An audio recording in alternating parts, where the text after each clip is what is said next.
बस मैं एक बात आपको कहना एक चीज़ बताना चाहूँगा। मैं बनारस से हूँ, मैं अमित प्रकाश चौबे वाराणसी जिले से हूँ। जी जी, काशी से आते हैं। जी, मैं काशी से हूँ। जी, जी। और मैं कहना चाहूँगा कि जिस तरह अखिलेश यादव जी विकास की बात करते हैं, जी जी जब वो अपने पिता श्री मुलायम सिंह यादव के सामने घाट, हमारे यहाँ एक पुल पड़ता है बनारस जी, में, जी। जब उनके द्वारा शिलान्यास किया हुआ पुल को पूरा नहीं करा पाए, तो मैं क्या जानूं या फिर उत्तर प्रदेश की जनता क्या जाने कि वो विकास करेंगे। अच्छा। जब उनके शिलान्यास के पुल को हमारी सरकार में वो पुल पूरा किया गया, 10 सालों से वो पुल रुका हुआ था, 10+ सालों 10 से। साल से पुल रुका हुआ। ये बताइए चौबे जी, बनारस में विकास हो रहा है पिछले 5 सालों में? मैं तो बनारस के विकास के लिए स्वयं आपको विकास आमंत्रित हो रहा करना तो- चाहूँगा जी, कि जी। आप एक बार आइए बनारस में। और आप बनारस में अगर इससे पहले, जब हमारी उत्तर प्रदेश की सरकार नहीं बनी थी, इसके पहले अगर आप गए होंगे तो आपको विकास, जब आप एयरपोर्ट के माध्यम से जाना चाहेंगे या फिर ट्रेन के माध्यम से जाना चाहेंगे, आप बाई कार जाना चाहेंगे, जैसे आप बनारस में एंट्री करेंगे आपको विकास की गति बढ़ती ही दिखती नज़र आएगी।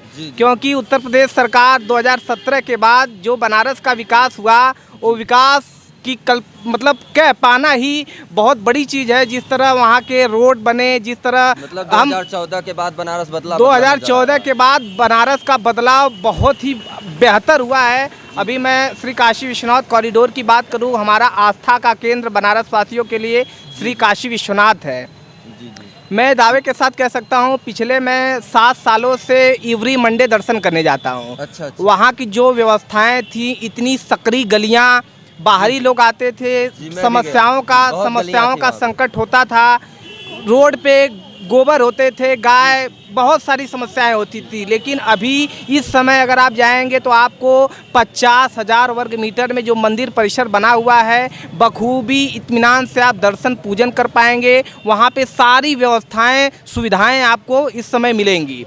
अगर हम रोड की बात, एक चीज़ और बताऊं, भाई अपना काशी से है, और काशी की एक बात और बताना चाहूँगा कि इस 9 वर्ष में शायद आपको पता होगा कि काशी विश्वनाथ मंदिर में, परिसर में 5 लाख भक्तों ने दर्शन किए। और वहीं अगर आप देखें ताजमहल की, तो ताजमहल में मात्र 40,000 लोग पहुँचे। ये योगी का पिछले विकास। अभी का रिकॉर्ड रहा है कि कुछ दिन पहले का मुझे रिकॉर्ड मिला था कि 17 दिन में 18 लाख दर्शनार्थी काशी में आए हैं। तो आप समझ सकते हैं, जहां इसके पहले का रेशियो हुआ करता था कि मंथ में, महीने में जहां 2 से 3 लाख दर्शनार्थी आया करते थे। विश्वनाथ कॉरिडोर के उद्घाटन के बाद 1 जनवरी से, जब से उद्घाटन हुआ, इधर में 1 जनवरी को इसका रिपोर्ट आया कि 17 दिन में 18 लाख दर्शनार्थी विश्वनाथ दर्शन करने के लिए आए। इतना बड़ा भव्य कॉरिडोर बनने के बाद भी, एकदम सुविधाएं होने के बाद भी रोड पूरा जाम हो जाया करता है, इतनी भयंकर भीड़ लग रही है। लोग आ रहे हैं। शासन प्रशासन कुछ भैया आप कह रहे थे? देखिए, मैं बस इतना ही कहना चाह रहा था कि जो समाजवादी पार्टी के लोग कहते हैं कि उत्तर प्रदेश में बदलाव कहाँ हुआ है, तो मैं आपके माध्यम से उनसे इतना ही बताना भी चाहता हूँ, पूछना भी चाहता हूँ। सबसे बड़ा बदलाव तो खुद अखिलेश यादव में आ गया योगी जी के आने के बाद। वो इस तरीके से कि अखिलेश यादव कहा करते थे, मैं आपको वीडियो दे दूं, आप निकाल लीजिएगा चाहे नेट से, कहते थे मैं पूजा पे विश्वास नहीं करता हूं, मैं पूजा नहीं करता हूं, मैं नास्तिक हूं। और आज जब चुनाव है तो वो दग दग भटक रहे हैं, मंदिर जा रहे हैं, कभी राम जी के, कभी परशुराम जी के टीके लगा रहे। इस समय टोपी, जालीदार टोपी छोड़ कर तिलक लगाने में मजबूर हैं। और मैं एक चीज़ और मैं पूछना चाहता हूँ, बस इतनी सी बात, कि जो लोग कह रहे हैं कि कुछ मीडिया वाले भी खूब मजा ले रहे हैं, इस समय स्वामी प्रसाद मौर्य भारतीय जनता पार्टी से गए हैं, तो लग रहा है कि जैसे समाजवादी पार्टी से ज़्यादा तो कुछ मीडिया में खुश हैं। क्योंकि वो कहते क्या हैं कि स्वामी प्रसाद मौर्य इतने बड़े नेता हैं कि 100 से 150 सीटों पर उनका असर रहेगा। अगर मैं पूछना चाहता हूं, इतना बड़ा असर है तो वो तो कहीं के मुख्यमंत्री होने चाहिए थे या कहीं के बड़े पदाधिकारी होने चाहिए थी। वो पार्टी छोड़ छोड़ के भगौड़े क्यों साबित हो गए हैं, और वो अपने लड़के को टिकट से सीट नहीं जिता पा रहे हैं, और वो सरकार बनाने की बात कर। 2017 में टिकट मिला था, हार गए थे। हाँ, उनके लड़के को मिला था, और एक बार नहीं, उत्कर्ष मौर्य 2 बार चुनाव हार चुके हैं और तीसरी बार रेस में है।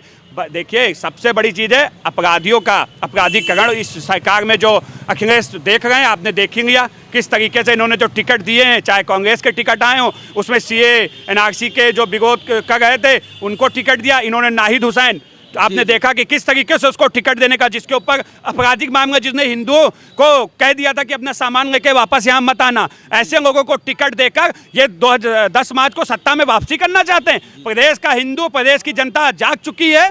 ऐसे अराजक लोगों को उत्तर प्रदेश की जनता बर्दाश्त नहीं करेगी। इनका 2014 से जो सपना है वो सपना ही रह जाएगा, वो हकीकत में बदलने वाला नहीं है। 10 मार्च योगी जी आएंगे और ये नई सपा खिलेगा, कलम तो खिलेगा ही। और ये नई सपा नहीं है, ये वही सपा है जहाँ गुंडे, अपराधी, भ्रष्टाचारियों का बोलबाला है। आप टिकट उठा के दे लीजिए। कहीं ये ब्राह्मण की बात करते हैं, कहीं इन्होंने एक सूची जारी की, अपनी पहली सूची, करीबन 30-35 लोगों के नाम आए, जिसमें एक भी ब्राह्मण को टिकट नहीं दिया है समाजवादी पार्टी ने।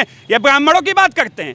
देखिए, ये सिर्फ और सिर्फ ढोंगी लोग हैं। इनके ऊपर का जो कह लीजिए नकाब, वो उतर चुका है, जनता के सामने आ चुका है। और प्रदेश की जनता पूरे विश्वास के साथ, योगी जी सबका साथ, सबके विश्वास, सबके विकास के लिए प्रदेश की जनता वोट करेगी। यहाँ पर जाति धर्म को देखकर कोई काम नहीं किया गया। पहली बार उत्तर प्रदेश में कोई दंगा नहीं हुआ, ये पहली बार हुआ है 5 सालों के अंदर। तो कोई भी ऐसा सरकार में नहीं हुआ जहाँ दंगे ना हुए हों। और ये इतना शांत प्रदेश अगर कोई चला पाया है तो माननीय योगी आदित्यनाथ जी चला पाए। और योगी आदित्यनाथ जी, हमारे लिए सौभाग्य की बात है कि एक हिंदू आज साधु संत के तौर पर आज एक कुर्सी पर स्थापित है। और हम लोग सदैव उनको चाहेंगे कि माननीय मुख्यमंत्री योगी आदित्यनाथ जी पुनः स्थापित हो और हिंदुओं का मान सम्मान के साथ प्रदेश की जनता के विकास को भी वो आगे बढ़ाने का काम करें। क्या नाम है? हर दीक्षित नाम है। अच्छा। और मैं भी एक ब्राह्मण हूँ। अच्छा, कहाँ के रहने वाले हैं? यही लखनऊ के रहने वाले हैं और भारतीय जनता पार्टी कार्यकर्ता हैं। और अखिलेश जी से ये कहना चाहते हैं और मायावती जी से ये कहना चाहते हैं कि आप ब्राह्मणों का अपमान करना बंद कर दीजिए। जी। ये लोग कहते हैं कि हम परशुराम भगवान की मूर्ति बनवाएंगे। जी। अरे परशुराम भगवान की मूर्ति बनवानी होगी तो क्या ब्राह्मण समाज कमजोर है क्या कि तुम्हारी जरूरत है उसको परशुराम भगवान की मूर्ति लगवाने के लिए? तुम कौन लगवाओगे? जो राम का नहीं हुआ वो परशुराम का होगा। ये सिर्फ और सिर्फ वोट बैंक के लिए समाजवादी पार्टी के लोग ब्राह्मणों के पीछे भाग रहे हैं। अच्छा। ब्राह्मण सदैव भारतीय जनता पार्टी के साथ रहा है और भारतीय जनता पार्टी के साथ में रहेगा। और चकनाचूर करने का काम समाजवादी पार्टी को उत्तर प्रदेश की जनता करेगी। 10 तारीख को योगी जी दोबारा कमल खिला देंगे एकदम। कमल बिल्कुल 100% कमल खिल जाएगा। अच्छा। 350 ज्यादा सीटें आएंगी। जनता मूड बना चुकी है। जनता, अरे वो 400 कह रहे हैं, 4 आ जाए बड़ी बात है। लखनऊ में खाता खोल लिया ना तो देख लेना। इनकी हिम्मत नहीं है, जनता जानती है इनको। जनता जानती है। जनता बेचारी आज जब चाहे आराम से घूम रही है, पूरे फैमिली इधर उधर। अभी अखिलेश आ जाएंगे, अभी अखिलेश आ जाएंगे, मारे इनके गुंडे अपराधी जीना हराम कर देंगे जनता का। अच्छा। जनता मूर्ख है क्या? इनको देखा नहीं है? रंगदारी ये वसूलते हैं, माफियागिरी ये करते हैं, इनको जनता आने देगी? अच्छा, मतलब नहीं आने देगी, कतई नहीं आने देगी। सरकार बना रहे हैं। बिल्कुल 10 तारीख को आपको लड्डू खिलाएंगे, आपके सभी चैनल वालों को लड्डू खिलाएंगे। बहुत सही।